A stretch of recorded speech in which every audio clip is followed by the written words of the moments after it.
All right, welcome to the Gloves Are Off Overtime Edition. We'll get to the questions that we didn't get to in the show. Now, Bucky, Andrew, you guys are here. We're going to get right into the things. ALCS got the Kansas City Royals, who are the Cinderella team, obviously, this year, taking on the Baltimore Orioles now. Gentlemen, looking at this matchup, who do you think is going to represent the AL in the World Series this year? I'm going to keep the KC alive. And just like, I think when you come out of that game where you like bat like the seventh game kind of thing in the wild card, and then you sweep a team like LA, you have every momentum. The worst part is they have to wait for the National League to get done. But I think that it's such a great way of having that set up that way. It's the only thing I like about that whole wild card situation is that it's giving teams that maybe shouldn't be there that little momentum boost that they're going to need to beat teams like the Angels, maybe other teams in the next. So, but I'll still say KC's moving on. So I'm going to say Baltimore for the simple fact that because KC's been sitting around for how many days now, they'd rather be on the field playing right now. They're not going to. So I think Baltimore has been pretty steady throughout the whole season. Everybody was waiting during the whole season, when's Baltimore going to hit the skids? When's Baltimore finally going to fall off from the top? They never really did. Yeah. You know, it kind of shows you a lot about that team. Okay, now moving on to the National League. The Division Series still going on as we speak, but what two teams are going to be coming out of there and hooking up in the Championship Series?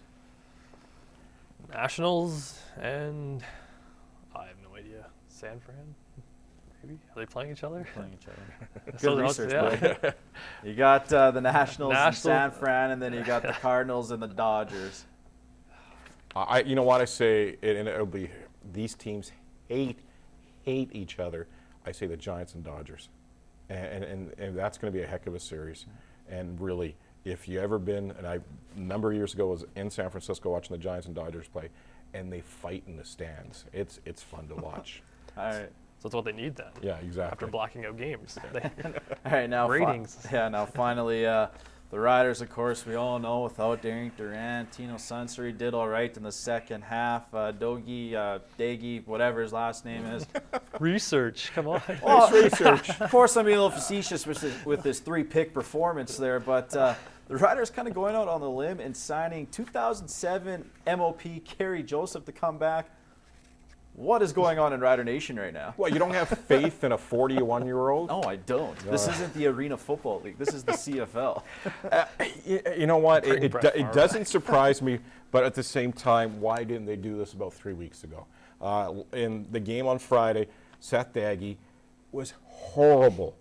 He was horrible, awful. He was horrible, awful. He was horrible and awful all in one. He was 3 for 9 and 3 picks, and he got the hook. And then they brought in Tino, and Tino was pretty good. He did well. And they were down 24-0, got him a tie. Calgary came back and won it. So it looked like it could be Tino's team. Saying this, I don't know how much KJ is really going to play. They're going to probably bring him in, be a bit of a mentor to these guys, but they're talking that he may start in 2 weeks, which scares the living, you know what, out of me. Holy man. This is like a blow-up panic button. Like, keep pressing. It is. Like, it's I It don't is, understand really it. is. Like, give Tino the time. Like, the guy who played college football, then comes up to Canada, doesn't play at all. He's not a starter. You don't give him more than 2 weeks of experience. Like, practice versus regular game. There's two different things, especially up in Canada. Like, you've got to get adjusted to the system. Like, why